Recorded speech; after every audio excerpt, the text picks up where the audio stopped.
I hit $1 million in all-time earnings for myself last year in 2025. I nearly tripled my income from the year before. I also wanted to shut down my fucking business. Here's the 12 lessons I learned in the past year so I can just copy what worked well for me, and so you don't have to make the same mistakes I made so I can crush this year. Lesson number 1, money may not buy happiness, but it sure does buy unforgettable moments. This year in 2025, I spent $3,000 in one day for a girl, $1,000 in one night for my friend's birthday.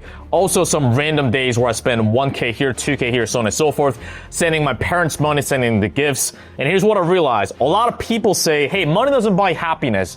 And so, in a way, yes. So there's a when-then fallacy, right? So on one school of thought, people say, well, when I make this amount of money, then I feel this way. Oh, when I finally make this amount of money, then I'll finally feel this way. I'll feel accomplished. I'll feel less stressed, so on and so forth. It's good to have that light at the end of the tunnel. But here's what I realized, right? Each time I hit a milestone, whether it be 10 grand a month, 20 grand a month, 30 grand a month, 50 grand a month, 70 grand a month, so on and so forth, the feelings that you feel typically tend to wash away quite quickly, right? Yeah, don't get me wrong, you get a dopamine hit. I remember hitting my first 30K a month plus commissions, and the commissions hit my bank account, and just a dopamine spike of like, holy fucking shit, just one check in 1 month, just $36,000 coming into my bank account. It was a crazy moment for me, especially considering that my parents wanted me to become a physical therapist, and I was supposed to make $36,000 a year, right? And I'd have to go into an office. I'd have to just massage random men's legs. That was supposed to be my job. But I just did that, just sitting down in my room, not even leaving my house in South America in the middle of winter. It's just warm, and just talking to people on my laptop, taking sales calls. It was a crazy moment for me, but the dopamine spikes went away. And so it was a weird moment because I thought to myself, man, is this really it? You know, maybe you can relate, right? Maybe once you get to a certain milestone, when you hit 10K a month, 15K a month, so on and so forth, and you're like, man, this is it? What do I do now? And what I come to realize is that money buys unforgettable moments, okay? Because when I spent $3,000 in one day for a girl, I remember sharing this on Instagram, and it stirred the pot quite a bit. So some people are like, man, that's amazing. That's really happy for you. And some people are like, oh man, you spent that much money on a girl. And some people are saying like, oh, you're a simp. And quite frankly, I don't really give a fuck what random people think about me on the internet. They don't really have context, full context on my life and what I want out of my life, and really they don't know shit. So that's totally fine. But what I did was, for this girl's birthday, at the time, I guess we're just, early stages of dating, but I really like this girl. I really like this girl, and, I don't want to get into the whole thing of, oh, she's special, whatever it may be. But, at this point, I'm 29 years old now. It's not that I've arrived in my life, right? I have older friends that are in their 40s and 50s, and so I don't have as much experience as them, but, throughout my 20s, I've approached quite a bit of girls, right? When I turned 19, around then, I got into the whole pickup artist dating community.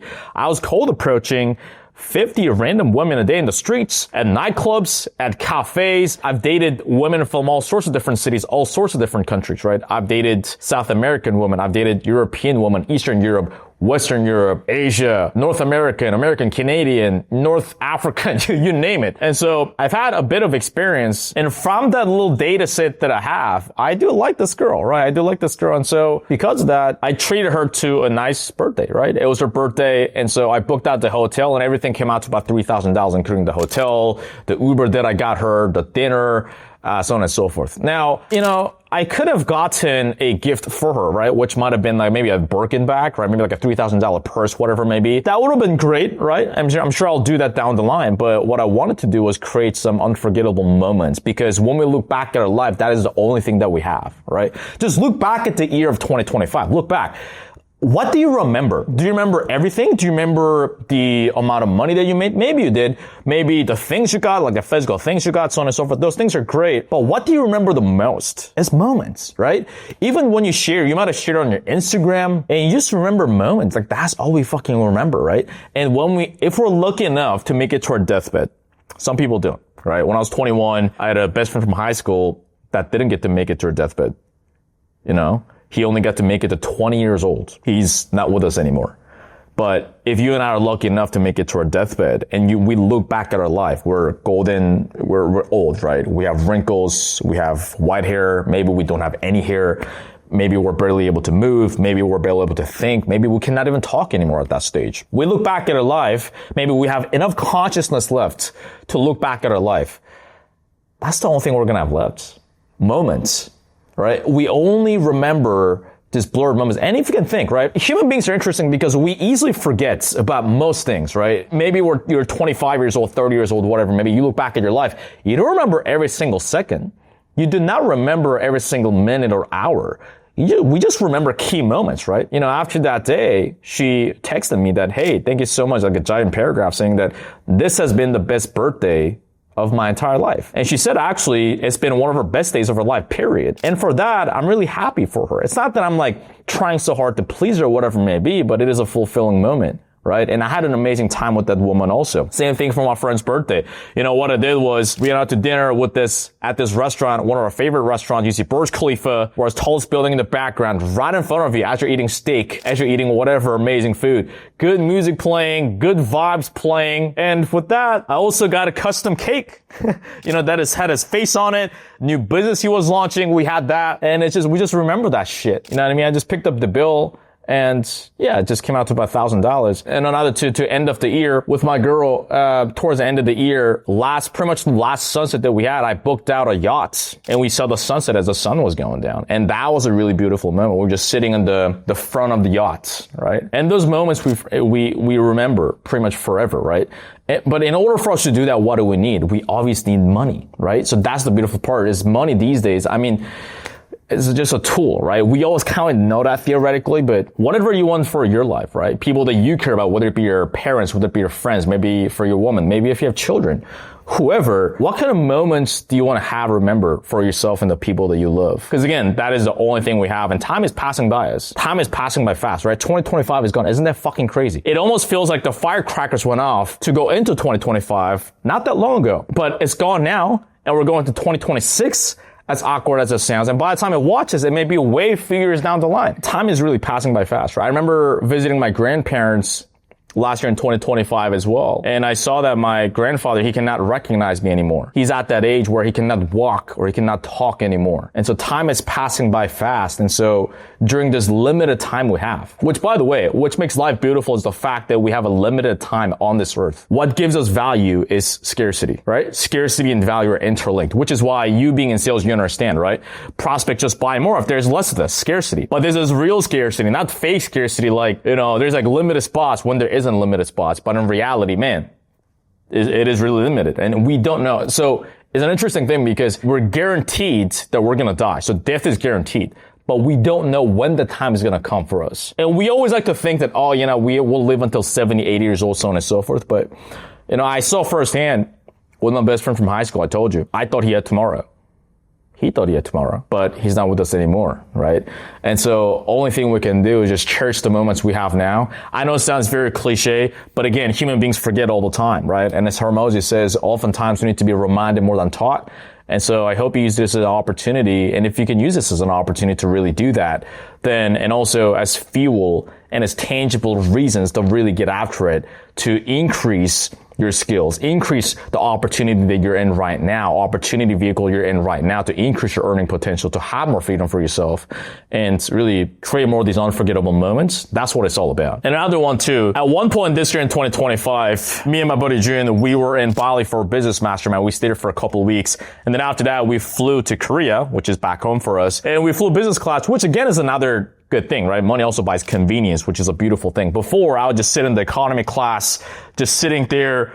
And first world problems, but I told myself, as I was sitting in like the 9-hour flight before, when I was flying economy, flying coach, I'd tell myself, man, one day I will no longer have any of this. I'll be laying down in the sky. I just lay down, and when I wake up, I'll just be at my destination. That's what I wanted, right? First world problems, I know. There are worse problems in our life, which we'll talk about in other lessons as well. But yeah, me and Jun, we booked business class flights back to Korea. And business class is fine. You lay down, whatever, right? But another unforgettable moment was that we ordered instant noodles, Korean noodles, which is called ramyeon, not ramen, but ramyeon, which is the Korean version, which is a lot better than ramen, by the way. So we ordered that spicy Korean noodles on the flight. The flight attendants were asking us, hey, would you guys want some champagne and some caviar? Hey, no, thank you, but could we get some instant noodles, please? I don't give a fuck about caviar and champagne. I don't even drink. I drink maybe once or twice a year, and if it's just like a couple sips, that's pretty much it. Yeah, we just had the Korean spicy noodles, and it was the best noodles one of the best Korean noodles that we had in our entire life. It was so good. But it's those silly, unforgettable moments that you just remember, you just take it with you. And again, we were able to do that because what? We have the financial means to do so. And so it's not a means for me to flex to you, but showing you what it can do for you. Now, if you're an in-person sales rep, maybe you're in door-to-door car sales, maybe you're in home improvement, you're making a good living, but you just don't like having to drive up to appointments, wasting a lot of time, having to knock on doors, maybe your commissions are capped. Or maybe you're a high-ticket closer right now and you want to get into a better offer and you want to get to 10K, 20K a month, so on and so forth. That's what we help you with inside of our licensing program, Real Sales System. No income claims here, no guarantee that you're going to do that, but that's what we do and that's what we have historically done for our members inside of our licensing program. And so if you want to apply for that and then see if you'd be eligible for that, you can go to the first link in the description box right after this video and then see if you'd be eligible. Lesson number 2 is it is our responsibility as men to provide the best life possible for the people that we love. And so why are we talking about men? Because 99% of you motherfuckers are men, and I'm a man myself. I can only speak for men, at least regarding this. You know, people ask me, Brian, what is your why at this point? Hey, what is your why? You got to have a why. I even have a book here. Start with why. We have heard the cliche saying. I got this as a gift from my former boss, Matt Ryder. I also read this book, the Korean version, when I was in the military. And the reason why we're talking about this is because once you get to a certain point, let's say you get to 10K a month is a common milestone people get to, people often feel lost and complacent. We're going to go over what I've done and what I advise our members to do and help them really move past that stage. But one of the biggest ones is really having a stronger purpose on why I'm even trying to make more money. Because men are quite simple, right? If it's just for myself, I don't need a whole lot. You know, don't get me wrong. I love the apartment that I'm in. I like eating good food, all those kind of things, having convenience, those kind of things. But also at the same time, you know, it's not like I need to be making $1 gazillion for myself. But what is for the people that I love, whether it be with the woman that I'm with, whether it be for my family, whether it be for my friends. And so I'll put myself at an inconvenience. I'll put myself at a sacrifice to really make the life of the people around me, people that I care about, better. Because I remember once I getting to a certain point, right? Once I got to 10K, 20K, 30K a month, I'm like, why do I even have to make more money? What's the whole point of this? And then you think, oh man, well, that's because I've always been thinking about myself, right? Because once you're first trying to hit 10K a month, all you're thinking about yourself, or we're quite self-driven. Nothing wrong with that. It's just Maslow's hierarchy of needs, right? In the beginning, it's just like survival instincts. Well, I gotta get over bills. I gotta get over fucking debt. I gotta get into a better apartment. I gotta pay insurance, so on and so forth. And so, but once you've gotten those basic needs taken care of, now you have more mental headspace freed up to think of higher level problems in your life, right? It's not that problems ever go away. It's just that we get higher quality problems. And that's just how human beings work. And that's just how life works, right? Until the day we die. And I don't see it as a bad thing. It's just how things are. And so, yeah, once those needs were taken care of, then I had an amazing woman come into my life that I love. Now, by the time you watch this video, let's see if that's still the case, right? But yeah, I really want to spoil the shit out of her. I want to spoil the shit out of my parents. I want to spoil the shit out of my friends. I really do, right? I want to put them in the best cars. I want to put them in the best homes. I want to put them in the best planes, the best activities, experiences, best hotels, best restaurants, best everything, best medical care. And that has really given me more drive to really push myself more and go into higher levels, even when quote unquote things get a bit harder. It's just that with today's woke society, woke culture, that has gotten washed down quite a bit. There's a lot of men that have lost masculine leadership. There's a lot of men that have lost the masculinity essence. Now, I'm not saying I'm this like macho man. I'm not a perfect human being. I'm a flawed human being in every way possible, but it just pains me. You know, it becomes more and more apparent now. Whenever I see a man that's saying that, hey, I gotta go speak to my wife. I gotta go speak to my partner, that really pains me. And it's not the fact that the man just needs to talk it over with his wife and his girlfriend or with his partner, whatever it may be, to actually make a decision for himself, take action for his own goal. And that really pains me. Don't get me wrong. I know how to overcome those objections. I know what to say. I know how to say it. I know when to say it. I know what to do. But it's just for me, like, it just pains me the fact that society and the world has gotten to this point. What happened to men leading? You know, what happened to men leading? We all seen those memes where, you know, there's different versions of this, but they say, well, men used to go to war. Now men sell B2B SaaS or some shit like that. Nothing wrong with selling B2B SaaS. You know, you get the whole point is that a lot of men have lost leadership. And to be fair, like, I was one of those men, you know, Now, I wasn't as bad as a lot of these men have become, where I gotta talk to my spouse. My wife handles the finances. I'm like, what the fuck is that? Oh, I gotta speak to my wife. We always talk about these things before making any decisions. And that just pains me to see. And typically it's more predominant in Western society these days, which really, again, pains me to see. In the more traditional societies, like maybe like Eastern Europe as an example, or in the Middle East as an example, there's a lot less of that. But yeah, it does pains me to see that the world has gotten to this point, right? Because me as an example, I'm like, I don't care what happens. It is my job to just lead the fuck out of myself and lead my woman. It's not a matter of like, hey baby, what do you think? Hey honey, like, should I do this or not? No, it's like, hey, here's what we're doing. Fucking trust me. That's just how it's supposed to be, isn't it? Like, what happened to this world? And so even if I'm going through problems, I have problems too. We all have problems. Even if shit's going downhill in my life and my business and my work, my woman doesn't know, right? So my girl will be like, hey, how's everything going? I'll be like, I'll just have a smile on my face. I'll just say, yeah, everything's good. How's your day? What do you need? How can I help you? Again, it's not coming from a place of like people pleasing, whatever it may be, but that's just our fucking responsibility, man. Even if shit's going downhill, we just fucking make sacrifices to make it work and make the lives of the people around us that we care about just better. That's just what we do. Even by putting ourselves, again, at inconvenience, even by making sacrifices for ourselves. So whenever you're going through a hard time in your life, here's the mantra I say. Well, if it's hard for you, just do it for the people that you love. Because when we do things for the people that we love, we'll endure more pain, we'll make more sacrifices, and we'll just run harder, we'll just run longer. Even right now, I only got 4 to 5 hours of sleep last night. You know, I'm just sitting down here, I'm just sharing these lessons that I've learned because it's just what we're supposed to do. We just, as men, we don't bitch, we shut the fuck up, we do what we're supposed to do. And in the same token, my goal this year in 2026 is making $2 million profits. Why? For this exact reason, to provide better for the people that I care about and the people that I love. And it's interesting because pretty much everything I've spoken into existence have come true, right? Maybe we'll put up some clips or older videos from even this YouTube channel where I said I was going to do something, I made it come true. I said, hey, I want to make money online. I want to travel the world. I want to have location freedom. And I did. I said I was going to make 10K a month, 100K a year profit. And I did. I said I was going to make 20K a month, 30K a month. And I did. I did those things. What I want in my life is I want success. I want to get to a point where I can go into any room, I can be dropped up at any place on the planet, and I can basically dominate the entire city. And I want to travel the world giving seminars, to live programs. Those are programs. Like, I think I'm so fucking close in like making money online, right? Because that's what I want to do. Like, I want to make money online. That way I can be location independent and travel to wherever I want to and still have my income. How 2020 was like for me specifically. First things first, it's something I wrote down earlier this year. It says 2020 goals. There are 3 goals written on this. The first thing is make $100,000 profit. You know, in the beginning, I wasn't that good at it. I was making about like 2K a month. Then I got to 10K a month. Then I got to 15K a month. Then I got to 20. And then my highest month was at 36K a month. And last year I made $28,000. And so this is going to be another one of those things where I put into existence, right? So even the very apartment that I'm in, I put in the vision board at the start of the 2025. I said, man,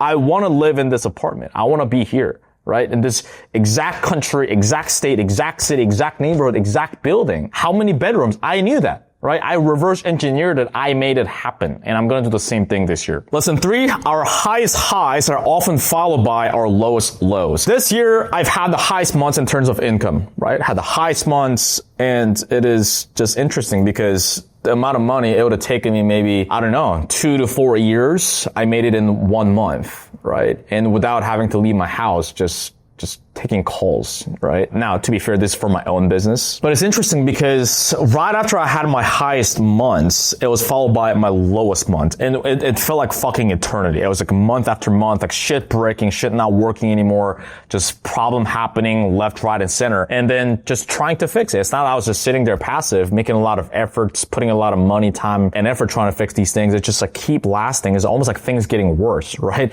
It almost made me think, could things get any worse, right? And so this happens too, where, you know, like especially students and members inside of our licensing program, Real Sales System, they'll go from making maybe like 5K, 6K a month to 10K, 15K, 20K, even like 30K a month. And not everybody, but here and then some students, after they're having their highest months, they'll drop back down to maybe having their lowest months, right? Now, that could be because of different things, right? Maybe their identity hasn't caught up to, right? The way they think hasn't caught up to that income yet, right? Meaning that you ever heard of the saying, you can take the boy out of the hood, but the hood is still in the boy, something like that, right? So they make just poor decisions, they get complacent, so on and so forth. That could be one of those things, right? Another thing is just that that's how like ebbs and flow, like life just works, right? It's not like it's a linear line of making progress on reaching your goal. Oftentimes what happens is that you go up, you go down, you go up, you go down, right? Just the goal is that when we zoom out, we just want to overall just keep moving up when we see the bigger picture. And so I always say now for myself and the students inside our real estate system, I say, hey, just realize life and sales and business, it has ups, it has downs. Just embrace the fucking journey, man, right? You're on this boat, you're in it, right? If you just want less stress, just go get a job at Burger King, right? Flip burgers, right? Now that comes with its own stress. That comes with its own problems. Everything has problems. We just got to pick and choose the problems we want to deal with, right? And when you have momentum, if you have momentum right now, or when you're in momentum, things are working, juice the fuck out of the momentum. Juice the fuck out of it. Just ride it as much as possible. And maybe if and when the wave goes down and you're going to a more lower point in life, just be like, you know what? Happens. Let me just fix logically what needs to be fixed and let me just get back up there. Which brings us to lesson number 4. There are worse things in the world. Get over yourself. Because as I was going through the stage of, man, shits are breaking, money's getting lower in my bank account, just stress, I'm just stressed out of my mind, and, things are not working. And I just come to realize more and more, living in the Middle East, I meet all sorts of people, right? Especially a lot of people that come from maybe lower income countries that move to Dubai, or maybe people that come from more dangerous parts of the world that move to Dubai, right? I'll give you one example, okay? So as I'm sitting down in the Uber, I was talking to the Uber driver. Usually I just mind my own business, have my headphones on, just listen to like a podcast or maybe a course I'm taking. But I was talking to the Uber driver this day, and then we're just talking. I was asking, hey, where are you from? He says, Afghanistan. I was like, oh, okay. What's it like over there? And it says, very, very dangerous, right? Because over there, they have a lot of extremists, right? Religious extremist groups, so on and so forth. I'm not going to get into too much details here. I don't know much about it. It's just what I'm hearing from that guy, right? So he escaped that country somehow, and then he lives here. And just the things that he has told me that people get beheaded over there, apparently. Beheaded for things they say. And there's certain parts of South America, as an example, you just can't say certain things. Otherwise, you get locked up in jail, or you die, or you just get disappeared, right? It's just crazy. And also realize, I live in Dubai, in the Middle East, right? Just across the ocean, there's these countries where it's not the safest parts of the world. Iran, as an example, Iraq, Afghanistan, right? What happened in Iran? It just got bombed on. So innocent people, what did they do? Their house got bombed on. They don't have a home anymore, right? And other things that I won't get into too much details here. Otherwise, maybe this video gets taken down. Maybe I get canceled altogether. Yeah, they just got bombed on. They got gunned down. Their family died for no reason. They lost their family. They lost their children, little children, 7 years old, died. Maybe they lost their legs. Maybe they lost their arms. Maybe they lost their eye. Maybe they lost their parents. What did they do wrong? Fucking nothing. Right? So yeah, in real time, there are people, it's not like a fairy tale, like, hey, imagine this worst case scenario. No, like it's happening right now. Even as you watch this video, even as we're talking right now, there are people that got some bad fucking news, and they could be our age, they could be younger, they could be older. It's truly unfortunate. And so the reason why I say this is that there are worse things happening in the world. Get over yourself. Now, that's not to say that, oh, just be content and like just live the same old life, just be content, bro. I'm not talking about that. Just realize that there are worse things in the world. Let me get over myself and let me fix this fucking problem. And I'm not saying it's easy. It's just that there are more difficult things happening in the world. And so just taking one step in front of the other, that is the best thing we can do. Lesson number 5, if you hate something in your life, just fucking change it. So you remember how in the beginning of the video, I said that at one point I hated my business, that I want to shut down my business. And you might be asking, but Brian, why? You made the most amount of money you made. You tripled your income from last year. Good position to be in. Of course. At one point I hated my business just because the people that were involved in it. So I'll give you an example, right? So at one point we were running some ads, and the people that were getting on sales calls, and I was taking the sales calls, I was talking to these people, man, I wanted to blow my brains out. I wanted to jump off that fucking balcony over there just because of how low IQ, how egotistical and arrogant, at the same time simultaneously broke these prospects were, right? Okay, if they're arrogant and egotistical, but they have money to buy, fair enough. Okay, let's talk. Okay, let's dance. But they're broke and egotistical and arrogant, take zero responsibility, have low IQ. Oh man, I'm like, what creature am I talking to over here, right? And so I know it sounds harsh, but it's just that not all human beings are same. Not all human beings. And to be fair, right? If someone like Elon Musk or someone like Warren Buffett talks to me, they're going to be like, what is this dumbass doing? Right? What is this dumbass? Right? These creatures exist. But it really made me think, man, these creatures exist. That is wild, man. I mean, like the darkest, deepest bears of humankind, right? And I mean, you know, those people are there for a reason, right? They've been homeless, jobless for like 3-5 years. It really shocked me. I was like, wow. This is wild. And so that really drained the living life out of me. Also, certain people that I've led inside of our program, Real Sales System, and, you know, I'm obviously coaching these people and being on these coaching calls and talking to them. And that also drained the fuck out of me. I was like, man, they come to us with a problem. They pay us money. Brian, I'm committed. I'm so excited. I need to get to my goal because I want to retire. My parents are so important to me. And then, okay, cool, dude. In your exact situation, here's the exact roadmap. Here's the exact action items. Let's go do it. We talk again a couple of weeks and it's like, hey man, how's it going with the action items? Well, you know, I haven't really done those. Okay, why not? Well, you know, reason and excuse that don't fucking matter. So I was like, okay, dude, are you going to do it? Right? Because I'll tell you this, from like a trainer standpoint, I'm not a nice person. I'm not going to sugarcoat. It's like, oh, it's okay, dude. Like, it's okay. Like, you got it. No. I'm like very logical, right? Okay, you come to me with a problem. I give you a specific action step, right? I don't just say like, bro, like just be remote. I don't say that, right? I mean, that's part of it. But okay, here's an exact checklist. Here's exact action items. Here's what to do. Here's when to do it. Here's how to do it. Here's exact examples of me doing it. Whether it be applying to roles, whether it be getting on interviews, what to do on the interview, whether it be what to do on the sales call, what to do with vague prospects, objection handling, right? I show you what to do, right? Live examples of myself and other successful students. They're doing those exact things. And still they don't do it, right? And so 2-3 months go by and then they still haven't done it. Even though they keep saying, like, oh, I'm going to do it this time. I'm going to change. Still. And that really drained me, but coming to realize I'm just accepting that that's just how some people are, right? Even if they pay thousands and thousands of dollars, right? Right now our investment is in the mid to high 4 figures and we're going to raise it again, maybe 1 to twice this year, maybe even more. I'm not saying that it's an urgency tactic. I mean, it is an urgency tactic, but it's real urgency, not fake urgency that I made up. So it is real urgency. Why? Well, dude, inflation, gotta keep up. If we charge the same amount, but inflation is going up, doesn't make fucking sense from a business standpoint. And also, I'd rather have less students inside of the program than have more students. That's just me, right? Instead of having like gazillion people into the program, I'd rather have less if possible. As well, we're adding different things, important things this year inside of the program, such as having dedicated recruiters inside of the program, dropping different offers to make it easier for our students. Okay. We're going to have that and different tools, so on and so forth. Right. And so that's a side point. But the whole point is that, yeah, it really drained me too, but also coming to accept that, yeah, most people are not meant to succeed, even though they say they will. And even though they have what it takes, even though they're committed, right? Everybody says like, oh, I'm different. It's almost like you go on a date and the girl's like, oh, you know, I'm different from the other girls. Are they really though? You know, maybe they are. Like a small portion. A lot of them aren't, right? It's just that, you know, towards like the later, very tail end of the year, I've went back to, okay, cool. Let's get back to what's made our program successful and what made me like my business, which is working with people that I enjoy, whether it be staff members, team members inside of my own business, or whether it be prospects, whether it be students that we let into our program. And so, yeah, I just coming to be more ruthless of if I get on a sales call and then like if someone has an ego, whatever, okay, cool. I'll kind of like handle that a little bit. But if it's like, that's just who they are and I realize that I can't change it, it's like, okay, cool. Like let's just end the conversation then, right? Now, you as a sales rep, I would just sell everybody.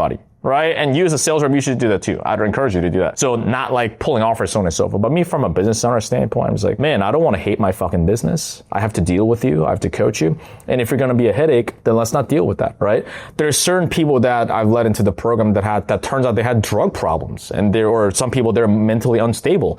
I wish I would have known that earlier. That way I would not have let them into the program in the first place, right? So hindsight is always 20/20. But yeah, if there's like you as a sales rep, let's go back to your situation, right? If you can change something, if you hate what you sell, whether it be, I don't know, like let's say you sell insurance, you fucking hate that. Whether it be, You're in corporate sales. You fucking hate the corporate environment. You want to blow your fucking brains out, right? You get in your, what do you guys call it? The weekly all hands-on meeting, whatever the fuck you call it. And people have that corporate thing. It's like, oh my God, I'm so excited. Q1, how's your morning? Da da da. If you hate this shit and it fucking drains you, maybe get out. You know, maybe if you fucking hate your sales manager so much and it really makes you hate sales, maybe get out. Maybe if you hate the prospects deal, maybe if you hate the product that you sell, maybe you can sell something different. You can get into a different company. That's the beautiful part about what we do, is the fact that we're not a fucking tree. We can change things. And also being in high ticket sales as well is like you can sell different things as long as you have the track record to do so, you have the right network, you have the right processes to get onto these offers. You can change things. You know what I mean? That's the beautiful part about it. And life in general as well. You know, we're going to talk about personal and other things, life lessons as well. But yeah, we can make changes if it makes sense. And we don't have to keep being miserable. That's another thing too. Like I just like dealt with those because I don't know, I was like, oh, maybe I just have to deal with it. But if you can change it, fucking change it. Why be miserable? You know what I mean? You're going to do this every day for quite a while. Maybe not forever, but quite a while. Why be miserable? Why hate what you do? So if you can change it, just change it. Lesson number 6. What are you so afraid of losing when nothing in this world belongs to you? Marcus Aurelius. So I heard this quote from Hormozy, that the quote is originally from Marcus Aurelius. But this really stuck with me because as I was going through this process of, I was spending a lot of fucking money. I told you about different problems that was happening in the business, right? Spending a lot of fucking money, couple $100,000. And months of my fucking life, right? I'd say like half of the year trying to fix these problems. And I tried so many different things, right? Going to different vendors and trying different things and spending a lot of money, putting a lot of time and mental bandwidth. And it seemed like nothing was working. And at one point I thought, man, I'm spending all this fucking money. What if I go back to where I was before, where I didn't have that much money in my bank account? And that made me quite a bit anxious. That made me quite a bit stressed. Just the thought about it, right? Because I know what that's like. I remember being in that state. I remember being in that position where I didn't have that much money in my bank account. And I was stressed and I didn't have that much options. And I hated that. Man, like, does that mean that I have to go back to where I was before? And that thought haunted me a bit. It's like, man, what if I go back to all these negative thoughts, right? And, at that point, this quote is when I heard this from Hormozy, this quote, what are you so afraid of losing when nothing in this world belongs to you? And then I thought, man, yeah, I mean, I could lose everything in my fucking bank account, but yeah, I came into this world with nothing and I will leave with nothing, right? I came into this world naked. I will leave this world naked. No clothes, nothing, right? So my grandmother's Buddhist. And so when I was younger, I would go to temples with her several times on these mountains with these monks. And it's a very simple way of living, right? It's like very simple. Like the food is very simple. It's like rice, vegetables, right? No, not even meat, you know? And that's pretty much it. And very quiet, birds chirping. You don't have to agree or disagree with this way of living or your spiritual or religious standpoint. But that's really it. I mean, I came into this world with nothing. I would leave with nothing. So even if I lose all the money in my fucking bank account, so fucking what? Even if I lose this apartment that I love, even if I lose all the money in my bank account, even if I lose my social media, right? It's funny because I actually lost my Instagram account for a little bit. I actually lost my Instagram account for speaking up against certain political issues, whatever. So I lost my personal Instagram profile, my business profile, my Facebook page, my Facebook profile, my ad account, and my business profile, I got it back, right? For now. My ad account is still gone, right? I'm fixing that. I paid some people money. Let's see if we can fix this ASAP. But my personal profile is gone. I mean, you could say like I could pay more money to try to get that back, but at this point, I don't even bother. It's like personal profile, whatever, right? But again, even if I lose everything, all my social media following, which is, you know, whatever, it's not much, it's like several thousand, but I spend quite a bit of money, effort, and time building that up, right? And it's like, from this, it generated me quite a bit of money this year, and it will continue to do so. Even if I lose that, even if I lose my woman, but the people, everything, still, I came into this world with nothing, I leave with nothing. And so what I come to realize is that doesn't mean that I'll kumbaya, sit in the fire, go move to fucking Thailand and jack off on the beach and do nothing. But it's a matter of, it's okay, and I'm just gonna die trying. That's it. I'm just gonna keep going after. I'm just gonna keep trying different things. I'm just gonna keep learning different skills. I'm gonna keep investing in myself.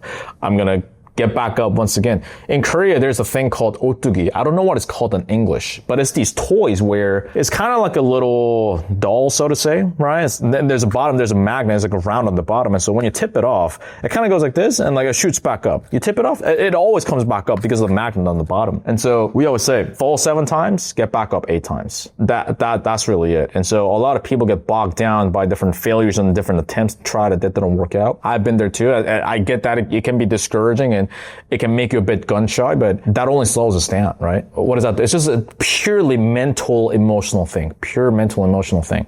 Because logically, what's the answer? Just gotta keep trying again, right? And so that's the difference between people that get stuck in that cycle and their life really never gets anywhere versus people who do make a difference and who get to have an incredible living for themselves and the people that they care about. Lesson 7, if something's working, double the fuck down on it instead of making a whole lot of changes. Hormozy has a saying which is more, better, new in that order. And so the reason why I mentioned this is because there's certain things in the business that happen where if we just did more of what was already working, like this whole problems wouldn't have happened in the first place, or like shit was going downhill. So I would have maybe made double, triple the money I made, right? So, but you live and you learn, right? So I logically knew that, right? When I was selling on 7th level, the CEO at the time, Matt, he would say, okay, what are some reasons why we shouldn't make any changes? He would always say that, right? So let's say something, some problems or fires are happening in the business or the sales team, whatever maybe. Okay, what are some reasons why we shouldn't make a change? So maybe as an example, one day the show rate just tanks, right? All the show rate and close rate tank. And then Matt would go, everyone's like panicking. He's like, oh my God, show rate and close rates. Okay, so what are some reasons why we shouldn't make a change? Well, it was Super Bowl weekend, and so all the advertising dollars are gonna favor the fucking NFL, right? Our little info business, even though that info business was in multiple 8 figures a year, our little info business is not gonna beat the fucking NFL, a national practical holiday, right? And so that's why the show rate and close rate goes down. Okay, that's one reason why we shouldn't make a change. So let's just kind of chill the fuck out, take a breather, and then surely and slowly enough, the show rate and close rate goes back to normal, right? That's just one example. And so same thing with our business too. From a marketing and sales point, we should have just doubled the fuck down on what was working well. And so if there's certain things you're doing on your sales calls, just double the fuck down on it. Just milk the fuck out of it. Milk it dry until it stops working, right? Whether it be certain reframes that you do, whether it be certain things you say or something, whatever, right? Certain way you pitch, just double the fuck down. If you can just do more of it, just do more of it. You know what I'm saying? And so if you're only getting 20 sales calls a week to show up and you have 20 hours a week of downtime, if you just do like a conservative 40-hour work week, okay, so what are some things I can do? I can get more people to show up. I can dial leads during that time. I can get my setters to give me live transfers. Like these things most people just don't talk about. Let's just go over like what I can just do better, right? That's just one example. Now, if you're going to make a change, there needs to be good enough tangible reasons to make a change. As an example, if you're just fucking miserable being in door to door as an example, or being in the car dealership until midnight and your life, you just fucking hate your life, and then it is worth it for you to make a change into a different industry, yeah, that's a good enough reason for you to do that. Lesson 8, it just takes more volume than you think it does. At some point in this year, I was just very frustrated and not happy with the level of talent I was getting for my business, right? As an example, like the video editors or different staff members, I was like, man, why can't they just get it right? Like why? I always thought like, oh man, all these video editors, they're just bad. All these thumbnails, they're bad. Maybe not. It could be valid. What I come to realize was, okay, cool. What if this time, because I keep hearing Hormozy talk about volume negates luck, meaning that if you just do more volume, it can negate luck. You can just get lucky just by doing more volume, right? So, okay, what if I just get a shit ton more candidates, okay? So I just thought, okay, before, to hire like a video editor role as an example, I would go through maybe 5 different candidates. This time, I went through 700. Now, to be fair, most of the candidates were fucking shit. Just terrible, no common sense, terrible communication skills, terrible editing skills, just god awful, okay? But it was a bit of a needle in the haystack. So what I did was, let me just make the haystack a lot fucking bigger and I'll find more needles. And so that's what happened. And so I went through 700 different candidates. Did it take more effort? Yes. Did it take more money? Yes. Did it take more time? Yes. But from there, we found decent talent. And so the team we have right now in the editing team, at least for now, is like a lot better than before. So how does this apply to you? So you as a sales rep, a lot of times sales reps get in my DMs or we'll be talking or they ask me for advice. Hey, Brian, I'm struggling to land on a good high ticket sales role. What should I do? And I always ask them, okay, how many roles are you applying to each day consistently? And they'll be like, well, sometimes 2, sometimes 0, sometimes 4. Okay, what's your track record? And their track record isn't like something fucking amazing. Don't get me wrong, they have some sales experience, right? Which is good. But there's also a lot of sales reps that have some sales experience, that have some track record, right? So unless you've been like a top producer at like a really fucking good company and like you're applying to really solid roles, like, and the companies you're applying to are like really fucking solid, you're gonna need a lot more fucking volume, right? Even then, you're gonna, like, more volume is just gonna more help you, right? Now, it's not a matter of just applying to a shitload of shitty companies. It's not about that. But it's a matter of, It just takes more quality volume. That's just more what it takes, right? And so the reason why whenever a new member comes into our licensing program, real sales system, it usually takes them on average 1 to 2 weeks for them to land on a high ticket sales role. 1 to 2 weeks, okay? 4 weeks if they're really fucking up and if they're really taking their time. Right, if they're overthinking shit, like 4 weeks, right? Now, again, I'm not implying that you're gonna do the same. I'm just giving you some data. As long as a student really executes properly and move with speed, like we'll lay out the game plan with them. And so that's because, we have different things we do in terms of the application process. We do pattern interrupts in our intro loom videos to actually stand out, get bumped up in the interview process and the application process. But also, that's the quality part and also the volume part, which is, at least 10 plus applications a day. You're applying to at least 10 plus roles a day, plus follow-ups, at least 10. If you want to speed it up, just do more. Right? And so it just takes more volume than you think it does. And oftentimes the problem is that you just don't know what you don't know, right? Because maybe you've been trying to do it on your own, or maybe you've been inside of courses or programs where the standards were very low because maybe the person that was running it was some 19, 20-year-old kid that's just too busy popping bottles in Miami all the time. You know, like nothing wrong with popping bottles. Like I do maybe like once a year every now and then just for fucking fun of it. But whenever you see people with very unstable lifestyle, just be careful. Also, side note too, as a sales rep, I'd highly advise you to not sell for companies where the founder of the CEO is very young, has degenerate behaviors, or have very unstable lifestyle. Right? So if they're like 19, 20, they're just traveling all the time and they're just popping bottles and all the time, I'd really warn you to not sell for those companies. Now, I could be wrong, right? Well, what I found is that the systems in those companies are just not good, as well as the marketing is very unstable because the founder is very unstable. Don't get me wrong, I travel too, here and there, but like there's a certain limit, right? There's a certain line.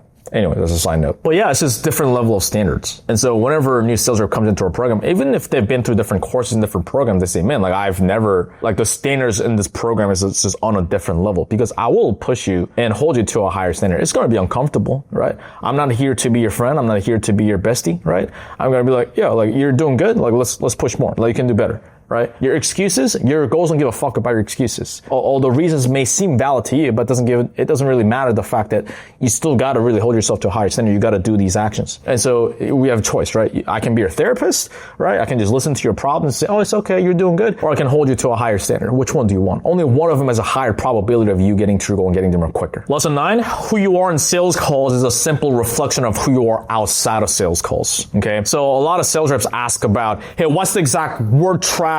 Hey, what should I say in this interview for this role? Like, what should I say? Like, what was the tactic here? Hey, if the prospect says this exact objection, I need to pray about it. What do I say after that? And so I always say, yes, like we have the tactics and the strategies instead of a program. Obviously, like we have different SOPs and checklists and different in-field demonstrations of me doing it or successful students doing it. Here we go, right? At the same time, you ever see a sales rep maybe from your current company or whatever maybe companies you've sold for, and it's not like they have crazy amount of sales skills. Like they're not saying crazy shit on the sales calls. It's not like they have like the crazy reframes, but for some reason they're just outselling everybody else. And you ever wonder why? And it's not a matter of them taking more sales calls. It's like, why is that? It's because who they are. Right? You ever heard of the saying, it's not what you say, it's how you say it? I'll go one step even further than that and say, well, it's not about what you say or how you say, it's who says it. Because a lot of sales reps on sales calls or in interviews, they're too tense, right? They don't come off personable and they cannot disarm the interviewer or the prospect, or they cannot get the respect and the authority from the other party just because of who they are. You know what I'm saying? So I'll give you an example. So when I was 19 years old, whenever I speak to people, I could not get people's attention, so to say, right? Nobody would really pay attention or listen to me when I speak. I couldn't even look at people in the eyes and hold firm eye contact for more than 0.5 seconds. My voice was like very unconfident. It's like, I'd secretly hope that people don't listen to my story whenever I was telling a story because I was so unconfident. I didn't believe in the things I was saying, the same level I was doing to now. I got 4 hours of sleep, but I'm still speaking through you. And when I came into sales, I became a top producer at one of the largest sales training companies in the first few months, right? I was outselling people that had 2, 3, 5, 10 years more sales experience than I did. And so there's different factors contributing to that. I worked hard, I learned skills, those kind of things, but also because when I got into the dating community, I learned these things, right? I took a lot of fucking risks. right? I developed discipline. I didn't buy into my own limitations. And so whenever a prospect was giving excuses like, oh, I can't do this right now, I got to think about it, I got to talk to my wife. I don't buy into my own limitations. So why would I let this other person buy into their limitations, right? At this point, you might have heard this whole congruency thing, right? It's like, how are you supposed to overcome your prospect's objection if you cannot overcome your own objection? But I'm going to break it down into practical terms, okay? So the reason why is because it's almost always, it's really funny because when I was selling at 7th level as well, it's almost always, I'd ask the prospect, right? They're sales reps, right? I'm selling sales training for sales reps. It's like, hey, what's the objection you're struggling with the most? They'll say like, oh, let me think about it. And it's funny because if they give a think about objection, it's almost the same objection they're struggling with they're getting from the prospect. So if a sales rep is struggling to overcome think about objections, they'll give think about objections, right? If a prospect is struggling to overcome partner objections, they'll give the partner objection. Right? It's almost always a clockwork. And it's not some like crazy, like the karmic universe, whatever it may be. It's simply because they buy into their own limitations, right? So if they believe that, oh, I'm not going to make a decision, I always need to wait, then if a prospect says the same thing, how much conviction do they have to actually overcome it? Well, fucking close to zero, right? Even if they have the fucking perfect word tracks, because they're going to go like, fair enough. I'd have to think about it too. Fair enough. I'd have to talk to my wife too. Fair enough. I'd have to wait until the perfect time too. So there's no amount of word tracks that could save this man. Right? There's no amount of things, right? It's just really who you are. And so what I come to realize is that the people that are the best at objection handling, as an example, it's just people that just don't buy into their own limitations, that don't make excuses for themselves. And if they do get excuses, they get over themselves quite quickly. And so I've become that person. That's who I've become, right? Don't get me wrong. Again, I'm not a perfect human being. There are times where I get into my own pity party, but also at the same time, I've gotten to the point where I get over it a lot more quickly than I used to be. If not, I just get over it right away. And so it really starts with us, right? Not buying to our own limitations, not having to talk to our fucking spouse or partner, right? We're a leader within ourselves. We lead our woman, right? That's what we're supposed to do as men. Not waiting until the perfect time, not making excuses for ourselves. It's like thinking like, okay, instead of thinking I can't, thinking, okay, how can I make this work, right? How can I get the money together? How can I make the time for it? How can I, make this fucking thing work, right? What's another thing too, challenging myself physically. I got into boxing this year because, I just saw a lot of videos on social media, I see, people get into boxing and things. In the beginning, I was like, yeah, that's a cliche. Everybody's fucking doing it, whatever. So it looks kind of cheesy. Like, okay, let me just try for one lesson. Okay. It was like $100 an hour or whatever, maybe. I went to this fighting gym in Dubai. A lot of the famous fighters have fought there and trained there, like Khabib, Hamzat, Chimaev, I believe Islam Makhachev as well. And a lot of Andrew Tate, all these famous people that train there. They're like, okay, let me just check it out. First of all, I like the gym. I love the gym, right? End of the workout, I fucking hated it. And that's when I knew I loved it, right? Because, love and hate are just one paper thin away. Love and hate are just one paper thin away, right? And so typically what I found is that what I hate, I end up loving. So on and so forth, right? And so I love it because it really challenges me physically each time. I was like, man, I want to quit. I can't punch. And it's a fucking mental game. Our body can absolutely keep punching, right? But I was like, dude, I can't fucking punch. That's like my bitch mind coming to me. That's the bitch inside of me just speaking. I got to get the bitch out of me, right? It was either Brandon Carter or somebody talking about bitch neural pathways and boss neural pathways, right? So inside of our brain, we have something called neural pathways. And so there's like the boss side of it, there's the bitch side of you, right? And it can sound a bit kind of rah-rah, but stay with me. And so the bitch side of me is like, dude, you can't punch, you're fucking tired, it's your first time doing it, take it easy. But no, like the other side of me, in order for me to really become a stronger person, not just physically, but also mentally, then I just keep pushing through it, right? That's how I become a stronger person. How caterpillars become butterflies is that when they're in a cocoon, they need to fucking force, almost brute force, like keep pushing themselves out of the fucking cocoon to become a fucking butterfly, right? And so why does this matter? Now, when I saw certain sales trainers or certain people in general saying that, oh, you gotta work out, I thought it was kind of cheesy, right? Because that's all they would talk about. Now, I think there's a fine line, right? You need the techniques, you need the frameworks, you need the network, and also the pushing yourself physically helps as well. Because I found is that as I push myself and not buy into my own shit in boxing, I realize that on a sales call or in business or in life challenges in general, I realize that I tend to push myself more than before. Because, we've heard the saying, right? How we do one thing is how we do everything. Maybe it's not always true, But oftentimes it is true because in boxing, at the end of the workout, we do a plank, right? Like we go like this. You know what a plank is, obviously. And at the end of the workout, I'm like out of breath. Like I push myself, and a 2-minute plank for me was really hard. Like holding that plank for 2 minutes is like, oh, dude, fuck. You know what I mean? But now I've gotten to the point after a few months, now I can do a 12-minute plank, right? More than 12 minutes, I hold this. You know what I mean? And even when I'm doing the plank, I don't even look at the clock, but I always challenge myself, let me just do maybe 10 seconds, 30 seconds more than before, right? It's not like my coach told me to keep pushing myself to do more. I just like, what if I did that? What if I keep challenging myself? What if I just did more than last time before, right? Because that's always my mentality. Let me just do better. Let me do more than before. Because over time, right, Kobe Bryant talks about this too. Over time, you just move further ahead, and then other people cannot catch you, right? Most people cannot catch up to you because you just keep almost forcing yourself and not allowing yourself to stay the same. Because if you're staying the same, you're not staying the same. Like other people are catching up to you, bro. There are more people coming into the space. There are more people being born. Everything you want, other people want as well. And I don't even look at the clock when I'm doing the plank, right? Because if I look at the clock, it's easier. If you know when something's gonna end, it's easier for you to endure. You know what I'm saying? Because if I look at the clock, okay, it's like 30 seconds more, like I got this. But if you're just holding the fucking damn plank and you don't even know how much time has gone, how much more time you need to beat the last time's record, you don't know, right? But the reason why I don't look at the clock is because in life, nobody's going to tell you when you're going to reach your destination. In life, nobody's going to tell you when you're going to reach your goal. Ain't nobody going to tell you when you're going to land that role for the remote high ticket sales role. Ain't nobody going to tell you. There's no promises when you're going to hit 15K a month, 20K a month, 30K a month in commissions.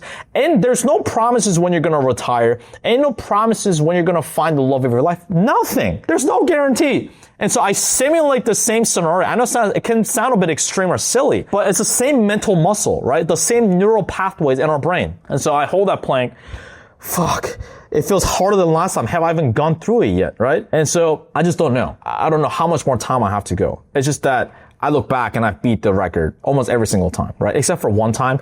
But that was the one time was when my coach would put like a plates on top of me to make it more difficult. Those random instances aside, I've always done longer plank than before. And so I can endure more. So same thing. And I'll suggest you, boxing, I'd really suggest you to get into it. I go right now once a week. Sometimes I go twice a week. Ideally, I got to get to 3 times a week. This year in 2026, I'll actually be going to Dagestan, Russia. I don't know, Dagestan's like this random place. Legendary fighters like Khabib or Islam Makhachev, they are from that little mountain village in Russia. But I just want to go there. I've seen a lot of memes and videos about this. The mountains look fucking gorgeous, right? I also want to go train and see how high the standards are at Khabib's gym or at Islam's gym. And I just want to go. I'm just very curious. So I'll be going there. Maybe I'll have a cameraman. If somebody's crazy enough to come with me, right? Maybe we'll do that. Or I'll just vlog myself. But yeah, I highly encourage. For our members and students inside of Real Sales System, I always say, guys, get into boxing. Get into boxing. Even if you're not going to fight ever, right? Get into like a sparring match or whatever. I don't even know if I'm going to do that ever, right? And there's something about you, like a primitive nature in men just fighting. It's like a very primitive thing, right? But I also found that I just have more drive in general in business, on sales calls. Also in life in general, I just have more life. I just have more drive. You know what I mean? And also more sex drive. I know it's for a lot of people it's taboo to talk about it, but more sex drive, right?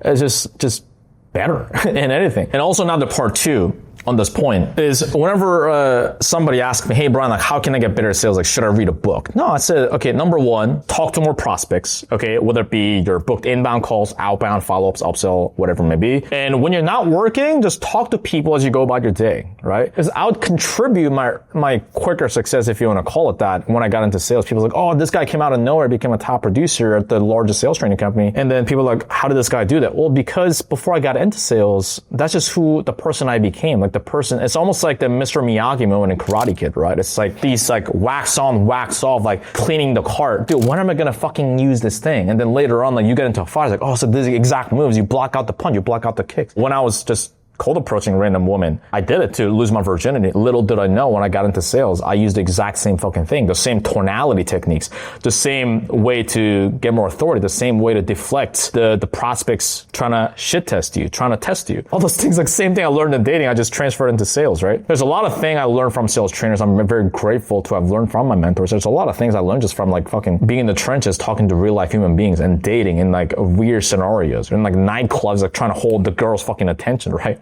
when Diplo is playing at Vegas, whatever. But I cannot tell you to go out 6-7 days a week cold approaching 50 women in the streets. Like, I cannot tell you. I could, but it's just not as duplicatable, right? And so what I tell our students and our members, it's a hack for you, makes a big fucking difference, is as you go about your day, just open conversations with strangers. Because as you go from point A to point B, we all talk to somebody, right?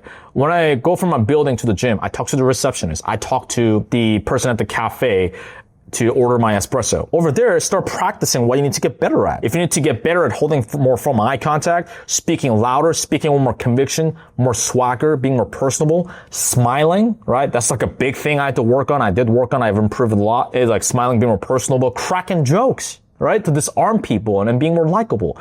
Those things. To start doing that there, right? Go to the reception. It's like, hey, how's it going? Oh man, I love that shirt. Quick compliment, smiling. Those kind of things, you know what I mean? Because so when you hop on the sales call, it's not like you have to like put on the sales guy hats and then pull out these techniques or tactics. That's just who you are, right? It's not something you even do. It's just who you are. So it's just an extension of who you are before throughout the day. So when you get into sales call, it's just, you're there. Lesson number 10, if you feel like you're working a lot, but not making that much progress, it just means that you're working on the wrong things or doing it ineffectively. So this year I felt like, man, I was like working a lot until like 11 p.m. midnight, so on and so forth. Maybe you can relate as well as a sales rep. It's like, man, I'm like working fucking 10, 12 hours a day, 16 hours a day, but why am I not making that much progress? And it could just be that you're just working the wrong things or your calendar just set up incorrectly, right? So me as an example, if you just have the whole day open, you're not going to really make those hours effectively. That's what I come to realize. I was like, man, I'm telling myself and I think I'm working a lot of hours, but when I look back at the day, what have I done? I haven't accomplished much, right? Because there's no hard stop.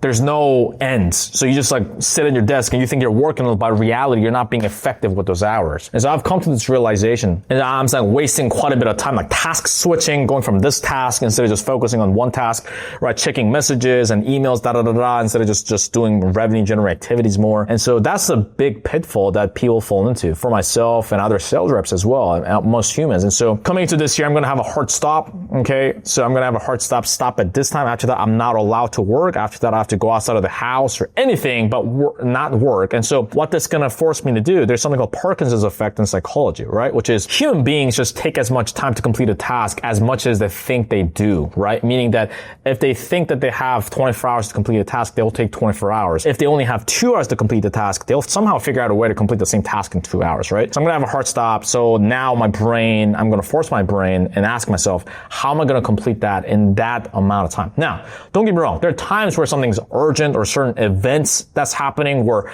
you do have to go, after hours. That's totally fine. But for the most part, that's just what I'm committed to doing this year. Hard stop. After that, I'm not going to work. So I'm just going to be more effective during those hours. In the same token, lesson number 11, end of quarter breaks. This year I found myself that I haven't really traveled much, right? Now, if you know me, I don't really talk about being like the laptop lifestyle, like just living in Bali, living in Thailand. I'm not a huge fan of that, okay? I personally haven't met one inspiring person that I respect living in Bali or Thailand. Now, don't get me wrong. I went to Bali this year in 2025, funny enough, right? I'm talking about just like living there. What I found is like a lot of sales reps, they moved to Thailand as an example. I'm just like, dude, rest in peace, right? It's been nice knowing it. Because whenever somebody moves to Thailand, not just sales reps, but people that I personally used to know, they go to Thailand and they just don't come back the same. They just kind of give up on life.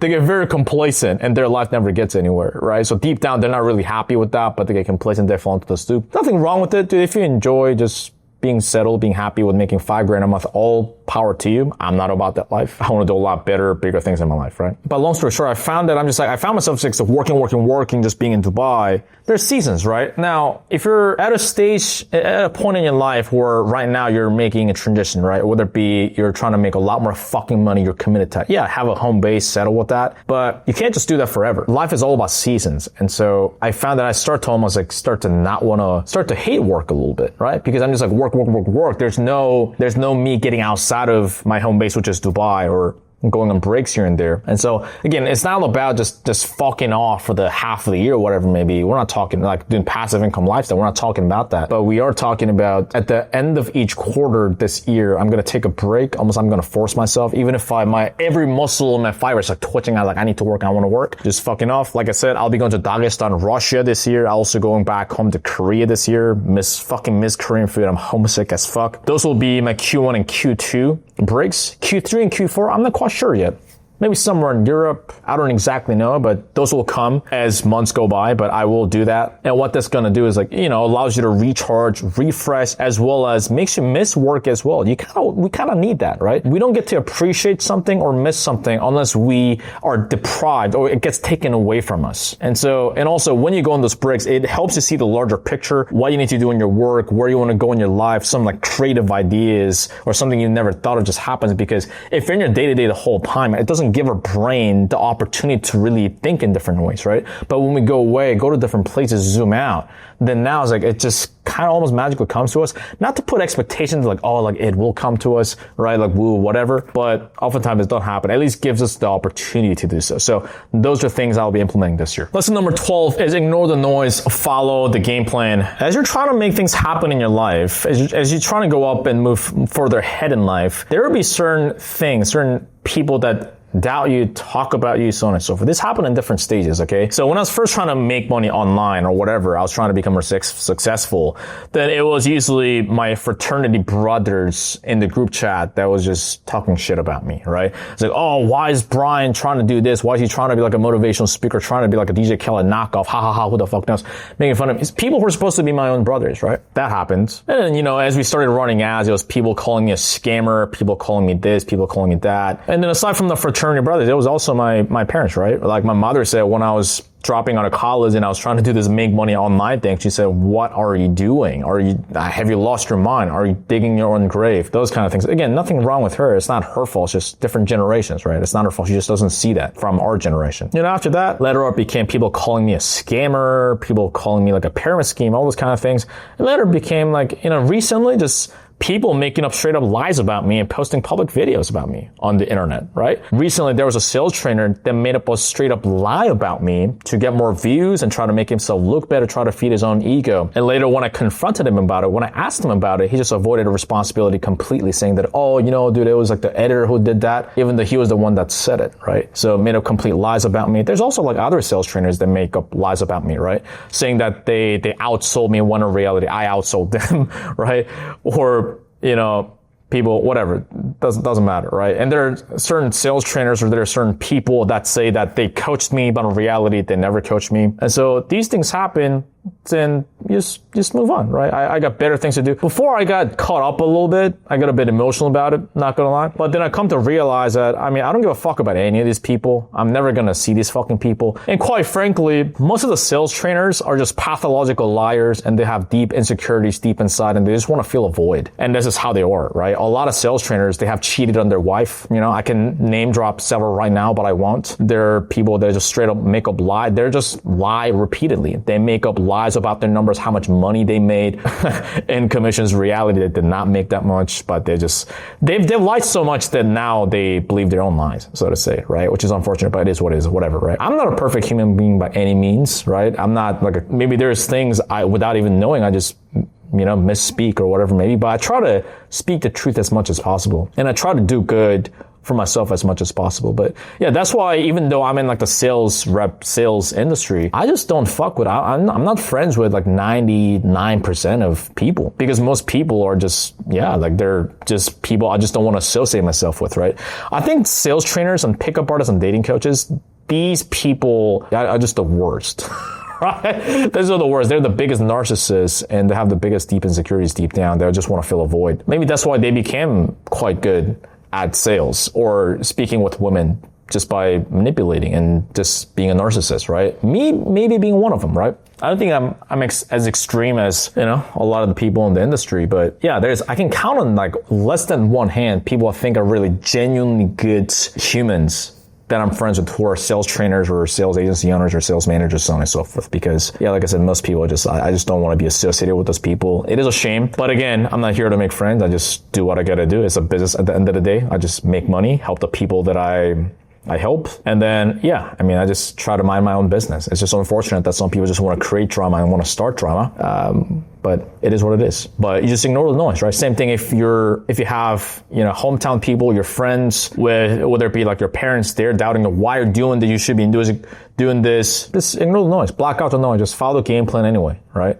Just know, people just don't understand. They don't have the full context of what you want in your life and what you want out of your life. They just don't know that. Who is the person that has the most amount of context? You. Right. So if some people are lying about you, some people are doubting you, who cares, man? At the end of the day, it's just, we just do what we want to do, as long as we're not harming or hurting other people, right? And taking care of ourselves and taking care of the people that we love, like we talked about in the previous lessons. Lesson number 13, you will lose friends as you move further ahead in life. This is a bit of a bitter point. And this happened in different stages. At one point when I was in college and I dropped out of college and trying to do this, trying to make some money online and trying to do this thing. And at that point, I shed a lot of friends. I lost a lot of friends, just went in a different way. People making up rumors about me. So you see a common pattern, right? It's really interesting. That happened. People that I thought we had a good time, just letting them go. And also recently as well, this year, past year in 2025, I lost 2 day one friends that I've been friends with 9 years, very close friends for 9 years, people that I consider my best friends that are just no longer part of my life anymore, right? For different reasons, It's a whole long story, but it's just unfortunate, right? People get jealous as you become more successful. I'm not going to get into the whole story here, but people get very emotional. And some people statistically, most people just not do what's necessary to actually improve themselves and get further ahead in their life. They're not willing to do that. They're not able to do that. So naturally, people just drift apart. Nothing wrong with that. Now, it's not that every person in your life has to be like an entrepreneur or sales rep, like a successful sales, like 10K a month, 50K a month closer. It's not about that. It's just that if they give bad vibes and bad energy, then they cannot be in your life anymore. Right? Otherwise, you're just doing yourself this service. So, people that I consider day ones, people that I went behind my back and went after their girl I was dating at the time, people that got very jealous and emotional, saying that, bro, you've changed, even though I've helped them so fucking much. I paid them for a lot of their shit. It's just a lot of different things that I won't get into too much details here. And then it's just like, most people will not do what's necessary to actually move further ahead in life with you. And so if you have people in your life that are doing that with you, that is a very beautiful thing. If you have people in your life that are just as driven as you and actually taking the actions necessary to push each other, holding each other accountable and helping each other out, sharing each other's resources and information and network with each other to really grow together, that is a beautiful thing. And the people that I still have in my life right now, the new people that have come to my life right now, we do have that. We're looking out for each other and it is a beautiful thing. But it's a normal thing, right? You will lose friends. That is a normal thing. At first I stung. I was like, oh man, it's a bit bitter. It's almost like a friendship breakup, so to say, but it is a completely normal thing. It is just a sign that you are moving further ahead in life and not everybody's willing to. In fact, most people are not willing to go there with you, even though they may say something different. On that token, lesson 14, letting go of bad people in my life have allowed good people, great people to come into my life. So yeah, because I just didn't have room in my life, right? I just didn't have the bandwidth for great people to come in because I was holding on to these people that are just dragging me down and just emotional, that are not doing shit with their life. It's just like draining the fuck out of my energy, right? Just bad vibes. And because all my bandwidth was going there, I just didn't have the bandwidth and just the room and the time for great people to come into my life. And so once I finally let go of those people, when I had more incredible people come into my life, right?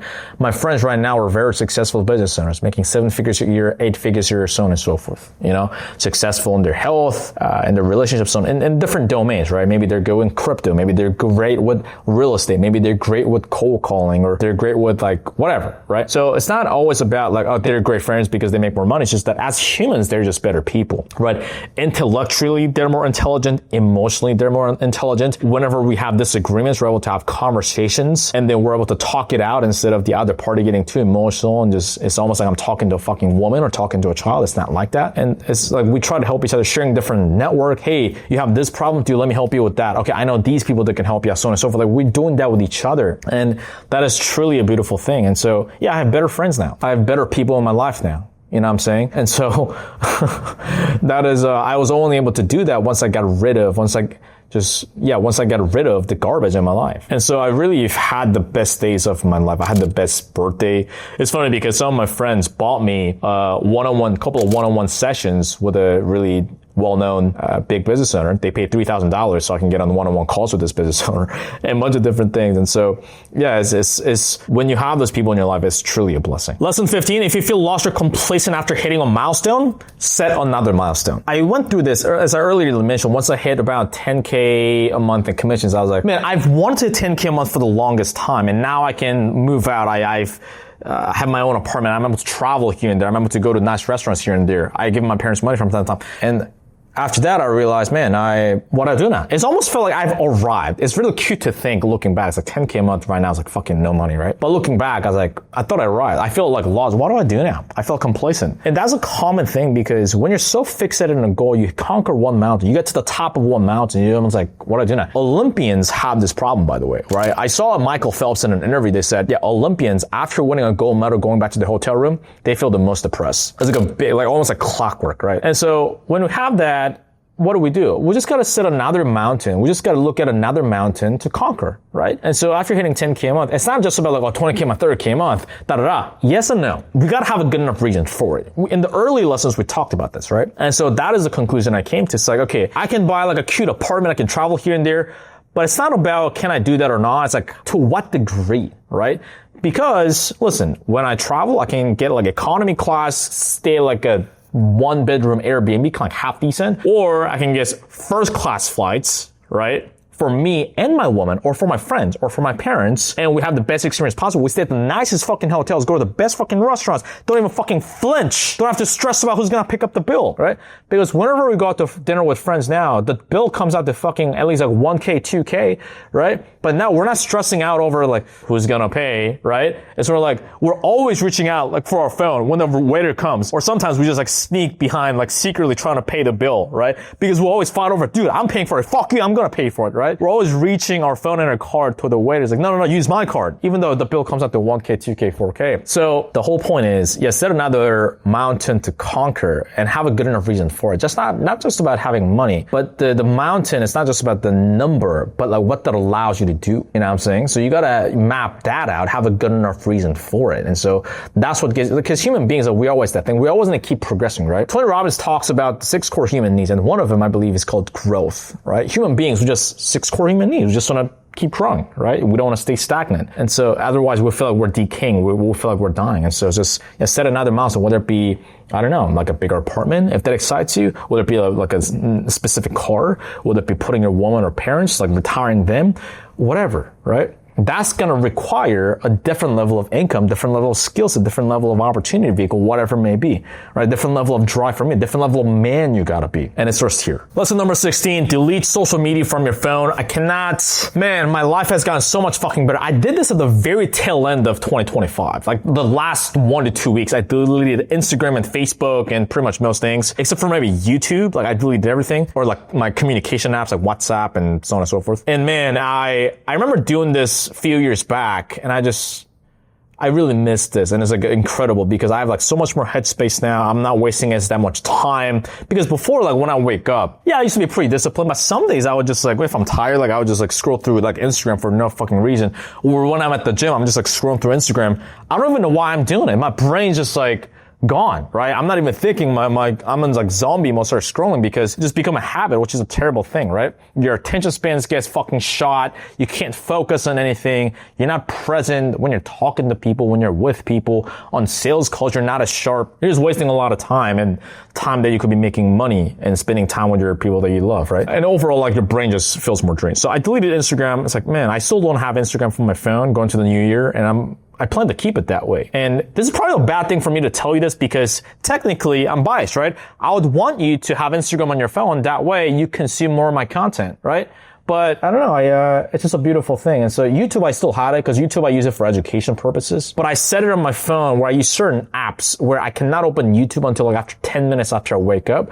So that way, immediately after waking up, the habit I used to have is like start scrolling through the YouTube shorts, because that's how they changed their homepage now, the home screen of the app. And so after 10 minutes, I can access YouTube when I'm at the gym, because I just like listen to like a specific YouTube video, or maybe like a paid course I paid for, listen to the course material while I'm working out. So that's what I typically do. But like Instagram, I don't have it on my phone. It's like fucking blessing. I don't have Slack on my phone. It's good to have like separate. If you have like leads and prospects on your phone, I'd encourage you to have maybe a separate phone, right? Or, I don't know, man, I have a burner phone, or only download the apps where you talk to your prospects when you're working and delete it when you're not working. Because otherwise, if you have work and life the same way, just don't separate it. It's the same way where, because we work remote, at least in high ticket sales, right? You think you're working a lot, you're at home the whole time, but you're not getting much done, right? I was talking to a friend that I met recently here that live in the same building that maybe I'll talk about later, but he has an in-person office. Right? I used to hate the concept of an office, but now my mind is changing a little bit. So at one point, I'll probably have an in-person office too, because he says, yeah, so when I was working at home, I would work 14 hours a day. I'm more tired. I get nothing fucking done, right? I don't get much done. Now just going to the office, I get more done in 7-8 hours in an office. Because when I'm at the office, I'm like, okay, like I gotta get these things done. I gotta leave to beat the traffic and those kind of things, right? But yeah, huge game changer. Lesson number 17, what you sell and who you sell to absolutely matters. Now, what is the common problem in the sales training space is whenever, let's say, the word gets out, let's say like a sales rep is making a specific amount, right? 20K, 30K a month, 40K a month, whatever it may be. Everybody's gonna ask, bro, like what do you sell? Like everybody asks that. Now, what will almost every single sales trainer tell you? Well, it's not about what you sell. That's the wrong question, bro. It's about the skills. And then I did subscribe to the same notion, the same thought for the longest time, because that's just what I believed in also, because the organizations I've been a part of, that's what we've been told, right? Oh, it doesn't matter what you sell. It's all about your skills. Like skills is the only thing that matters. What I come to realize is that may not be completely true. Okay? Because when I was selling at 7th level as an example, there will be certain sales reps that come in where for other companies, they'll be making 20K, 40K a month in commissions, supposedly a lot more than that in commissions, right? And then they come into 7th level and they'll struggle to make 8 to 10K a month in commissions. Same sales rep, right? They'll struggle to make 8 to 10K a month and it's a lot harder for them. It's more of a grind for them. They're working more hours. And then after that, they'll quit or they get fired after like a week or 4 weeks. You know what I mean? And so it's a very interesting thing. So yeah, it's like what's the fucking difference? Or the skill level is the same. It's about what you sell and who you sell to. I'm not saying that it's not about like, selling a 7th level being more difficult or not, or being more of a grinder. It's not about that. But yeah, you ever see sales reps, maybe in high ticket, right? Maybe, in different offers or whatever it may be. And then they don't seem that much better at sales than you. In fact, they seem worse at sales than you. They don't work as hard as you, but supposedly they just make more money than you.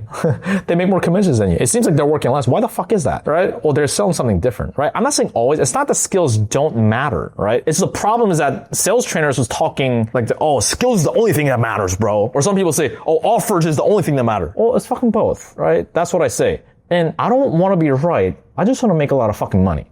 I don't know about you. If I get a new discovery and I found that like what I say right now is not true, then I'll make another video about it, right? Saying that, hey guys, like this is the update. This is the new findings. Because things change too. Like the market changes, economy changes, so on and so forth. But right now, this is what I'm finding this is probably like an evergreen thing, like a life principle. Because imagine, right? Let's take I'm not going to name drop, but let's take certain sales reps as an example, right? There are certain sales reps I know that was making 240K a month in commissions, right? So when you look at this, like, oh, that's not possible. Holy shit, that's a lot of money, or whatever your reaction is. And you're like, how do you do that? Well, if you break down the numbers, right, that person was making 4K commissions for every deal they were closing. So if you're making $4,000 in commissions in your pocket for every deal that you're closing, let's do the math. So that man is closing 60 deals a month, which if you're working, let's say 20 calendar days in a month, that's closing 3 deals a day, which is great, right? Which is amazing. But at the same time, it's not that they're closing 30 deals. Like if you're selling something like a normal thing where you get $400 commission per sale, you'd have to make, what is that? 30 deals a day, which I don't know how possible that is, right? You'd have to take a lot of fucking sales calls, right? Which is almost like practically impossible. So if you break down the math, if you sell more expensive shit to people who can afford it, it's just a lot fucking easier. It's not that when you look at people that are making a lot of commission, it's not that they're taking a lot of fucking strides, right? It's that they're getting more for the strides they're taking. I'm not discounting certain people that make more commissions. Like I'm by any means, it's incredible. I like to give people each respect that they deserve. At the same time, just objectively speaking, if you can, just sell to people who can afford it, right?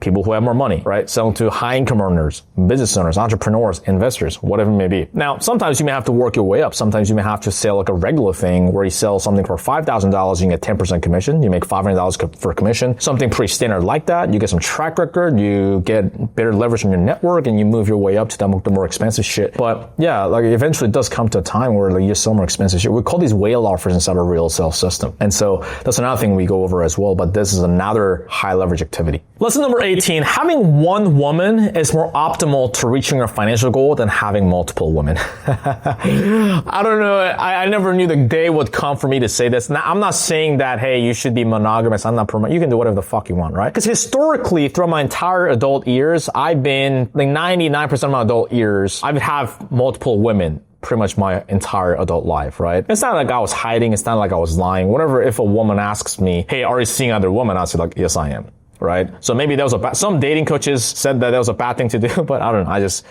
I just tell them, right? Yes, I'm seeing other women. And so at the point, they can decide to stay or they can decide to leave. Either way, it's fine, right? Nothing wrong with that either or. Pretty transparent about that. But, okay. So the thing about having multiple women is that it's another like part-time job almost, right?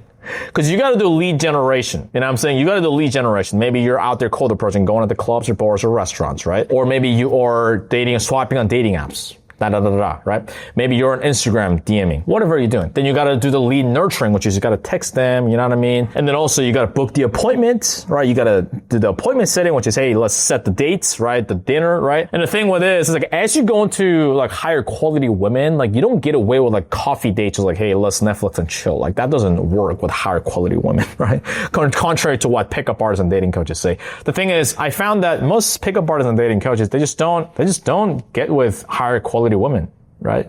And so they get with the high volume of maybe like 6s and 7s, maybe 8s. Nothing wrong with that, by the way. I'm not a dating expert. But what I found is that the guys that are getting like the true, like 9s and 10s, if you want to call it that, they're not pickup artists. They're not dating coaches. They're not them, right? Whole different story. Like dating coaches and pickup artists, like they don't get that. You know what I mean? It's just from a marketing standpoint, they'll say like 9s and 10s, but it's a whole different story. It's like very successful, wealthy men that know nothing about like dating pretty much, right? And you can say that, oh, you know, he's just like sugar daddying. The girl just wants it for the money. Maybe, maybe not. You know what I mean? You don't fucking know. I don't fucking know. That doesn't matter, right? Either way, they're the ones that got the attractive women, you know? But as I realized that as I've got to more financially successful, the quality of women that I'm able to acquire, if you want to call it that I with, become more higher quality, physically and interpersonally. Anyways. But long story short, as you get into more higher quality women, like you don't do like coffee dates, like it's like a whole thing, right? Like you pick them up, that takes time, and you go to the restaurant, it's like a proper restaurant, you sit down, you have the dinner, and with more higher quality women, it can be longer sales cycles, right? So pickup artists will always say like, oh, you know, you can like just close them on the first date, Yeah, sometimes not, right? The higher quality the women is, it's like longer sales cycle, right? It may take like multiple dates, just objectively, you know? Your skill level is the same, but it may just take more longer dates. And that's just a normal thing. So that's the whole thing. And so imagine you do that with like multiple women, right? You go on like multiple dates. At one point I was going like 3 to 5 dates a week, or sometimes 6 dates a week. Imagine you put the same amount of time, effort, and mental bandwidth into making more money, right? So it can be quite time consuming, and as opposed to if you're just with one woman. And so I remember Andrew Tate talking about this in a video. He said, if I could Aikido myself back in time, and if I could just be with one woman and test it with being with multiple women, I guarantee you, me being with just one woman throughout all those years, I'll be even more financially successful than being with multiple women. And so you don't have to like Tate, you don't have to hate Tate, you don't have to agree or disagree, but in that regard, like I am with him in that regard. I was like, yeah, probably. Me too. But I think it does help to go through a certain phase where you date multiple women. You've been, as a man, right? As a woman, this is gonna sound misogynist, sexist, whatever the fuck, I don't give a fuck. As a woman, the more men that she is with, it decreases her value. It devalues her as a woman, right? It's just how it is, right? The woman loses her pureness as a woman. It's a whole spiel, right? As a man, it's just your value increases as you've been with different women. Now, I'm not saying like you should whore around for the rest of your life. You can do whatever the fuck you want. If you want to do that, that's fine. But it just gives you more experience, right? How to deal with different shit that women test at you, right? They try to give you a test and they try to control you. They try to tame you, so to say. Some women will do that, unfortunately. There are good women, there's bad women, there's good men, there's bad women. There's good humans, there's bad humans. This is how it is, right? You just get more life experiences. You get to be better in bed. You get to be better at communicating with women. Dating women, so on and so forth, right? As a man, it does help to go through a different phase. And also, it does help to go through a phase where you're just with one woman as a status, right? And especially if you're going through like a period, either no woman or like one woman, I found that it's more optimal. Lesson number 19, your success is determined by the city you live in. It's determined by the country you live in, more specifically the state you live in, more specifically the city you live in, more specifically the neighborhood you live in, more specifically the building you live in, more specifically which part of the building that you live in. I know this sounds crazy. I remember hearing this first time from a dating/networking coach that I was working with. I paid him 10 grand. And this was one of the key things that he said. You got to reverse engineer the fuck out of your life, right? That's probably like the biggest thing I got from him, aside from like the network, like the dating techniques that I learned. Those are great too. But just reverse engineering your life, like lifestyle design, that is a huge fucking thing, right? And so, first I thought it was like OCD, is like neighborhood, like what the fuck does it matter? But I've come to realize more and more, because living in Dubai, I just meet really successful people that also help me become successful by accident. Right? Why is that? Because I live in a 5-star hotel that also acts as a residence, right? And in the elevator, in the gym, like the random dude I'm gonna meet and random dude I'm gonna talk to, do small talk with, and end up being friends with, they own like a multi-million dollars a year business. They're multi-millionaires. Some dude's like a billionaire. There's some oil and gas industry. They're in like the finance industry, hedge fund, whatever the fuck, right? Just randomly, right? Or at the gym, right? Because at the gym, I go to the same gym where like a lot of millionaires go there, a lot of famous influencers and business owners, so on and so forth. The restaurants I go to. So like the people that I bump with, like as an accident, I meet like very famous and successful people that we bounce ideas and stuff off of each other, right? I give them good ideas in terms of what I know, which is like sales, right? Or the network I have, and they tell me like random things about like real estate and like the finance department or the hedge fund or whatever the fuck. Like it's like, oh, like that's actually like being better with like business or like how to operate my life or with women. I was like, oh shit. Like these things, right? So what do you think that does to your probability of actually reaching your goal? A lot fucking higher, right? And so if you're living in a small town right now, I highly advise you to go, once you get some money coming in, move to a big city where these things naturally happen to you. Now, it doesn't have to be Dubai. Maybe it's Dubai for you. Maybe it is Miami. Maybe it's New York. Maybe Scottsdale. I don't know, man. Like whatever city, right? And how do you know? You gotta just go live in these places for a bit and just fucking try different things, right? So people always ask me, Brian, how did you decide Dubai was your place? Well, I've lived in maybe 40, 60 different cities, anywhere between a couple of weeks to a few months, right? In South America, Europe, Asia, Southeast Asia, and North America. I've lived in all these different countries and cities. I haven't been to all different places, but Gary Vee says it too, right? Gary Vee, huge inspiration for me when I first got into like the entrepreneurship space is life is like a buffet. So instead of just pondering an analysis paralysis, or like what I wonder what's the right path for me, just start moving and try different shit. And so that's how, when I got to Dubai, I was like, yeah, like I like this place. It's been my home base for the last 3 years. So if you stuck around this much, kudos to you. That means you have a very high level IQ and attention span to stick around for this much. You're a high achiever. I respect you for that. So if you're an in-person sales rep, or be it car sales, door to door, corporate sales, you want to transition into high ticket sales, get to 10K, 20K, 30K a month, and then be able to spend more time on your family, become a better man and lead your family and the people that you love better. Or in high ticket sales, you want to get to 10K, 20K, 30K a month and be able to do that, become a better provider. That's what we help our members with inside of our licensing program, Real Sales System. Again, no income claims here. I'm not promising that you will make that, right? But we provide the infrastructures to help you actually get there, okay? So if that is you, if you're not a headache, if you have the funds to do so, if you're resourceful, if you're the type of person that will put in the work and become successful, go to the first link in the description box below. You'll be able to fill out an application. If you're eligible, you'll be able to schedule a consultation call, and I'll see you there.